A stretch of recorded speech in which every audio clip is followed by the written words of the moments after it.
For the final time this season, the international break is over and QPR's final 8 championship matches of the 23-24 season await. Our final bid for survival of course starts with an absolutely massive relegation 6-pointer against Birmingham City this Friday. Birmingham head to Loftus Road just 1 point and 1 place below Rangers, and they'll be hoping that newly appointed interim manager Gary Rowett, their 6th head coach to lead the side this season, will be capable of keeping them out of the relegation zone for good. I'm Hoopsa. I make videos about QPR before and after every fixture, so let's talk through what to expect from QPR v Birmingham City this Good Friday. It's been a rollercoaster of a season for Birmingham, but unfortunately it's a rollercoaster that has had far more downs than ups. New owners and a drastic overhaul of the playing squad had Birmingham City fans feeling optimistic of a brighter campaign than last season's 17th place finish, and that optimism was soon rewarded with a bright start under former QPR assistant John Eustace in his 2nd season in charge of the club. Birmingham went the first 5 matches of the season unbeaten, with 3 wins and 2 draws putting them into 4th place. Their progress would soon slow with no wins from their next 5,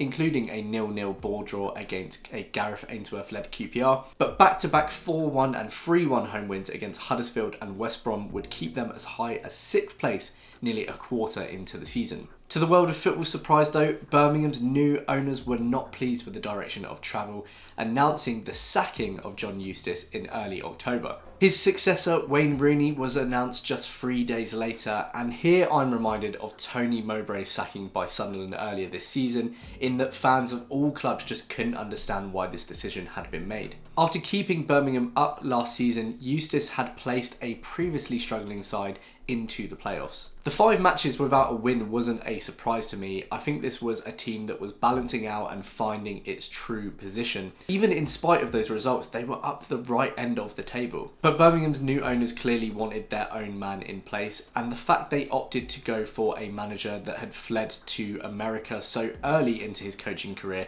says to me that they didn't do very much homework about the man they were putting in. And just like Sunderland, it's a decision that came back to bite them, because Wayne Rooney would last just 15 matches in charge with only 2 wins, 4 draws and 9 losses. In just 83 days in charge of the club, he took Birmingham from 6th to 20th place. To really cement those Sunderland parallels, the club would turn to Tony Mowbray to get them out of a tight spot in early January. The first sensible decision of their new owner's tenure, with Mowbray winning 4 and drawing 1 of his first 8 matches in charge, before he unfortunately had to temporarily withdraw from the role to receive medical treatment until the summer. And only now can we really see the impact that Mowbray was having, because since he took that step back, they're winless in 6, losing 5 of those 6 and the past 3 matches in a row, and they now sit outside the relegation zone only on goal difference. That poor form has led to Mowbray's assistant Mark Venus also taking a step back, and Birmingham last week calling upon former manager Gary Rowett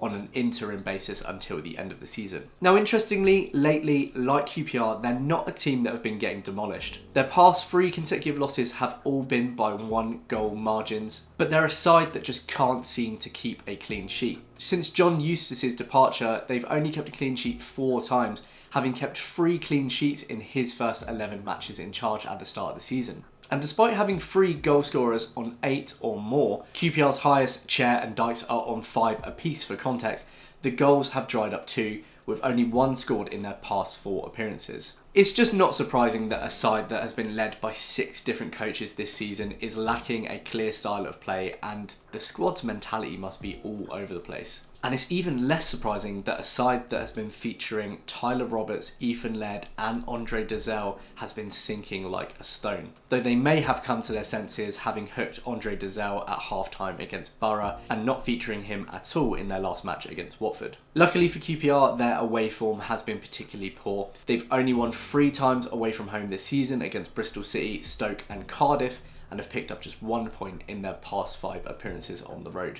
Now on to QPR, who, after a very good spell between late January and early March, are now winless in 3 and goalless in 2. I think the international break came at a very good time for us. After that excellent run against Bristol City, Rotherham, Leicester and West Brom, it seemed like a bit of fatigue was starting to set in, physically against Borough and probably more mentally against Sunderland, with that inability to score a goal just creeping in again in the last match or so.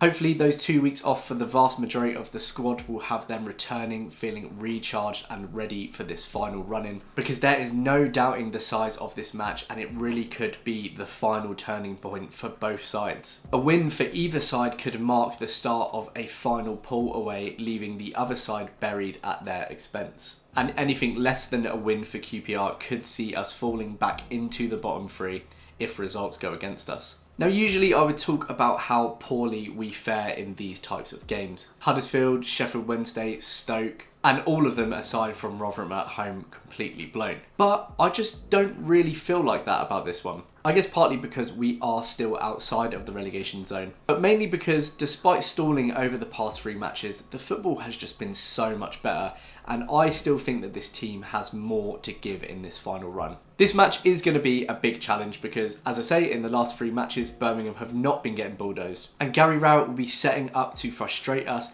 and start this final bid for survival with a win. But they are a team arguably in a bigger crisis than QPR, and if we can avoid conceding early, we can also frustrate them. The next 4 matches of Birmingham, Swansea, Sheffield Wednesday and Plymouth Argyle are undeniably massive in this final run, ahead of a very tough final 4 fixtures. But with our last couple of results largely coming down to that fatigue after those high energy performances, I'm feeling confident that a rested side can pick up the points that we need. I think for the most part this team is going to look very similar for the rest of the season now. It's just going to be a question of who Marty starts up front. The chopping and changing of striker over the past 5 or 6 matches hasn't really got the best out of any of them, but I'm fairly sure that after Sinclair's sub appearance against Sunderland that it will be either him or Frey leading the line for these final 8 fixtures. The club has made a very good call in giving Birmingham only the top tier on Friday afternoon, and with the impressive home and away support of this season looking to continue with another sellout, hopefully we can support the boys in getting back to winning ways.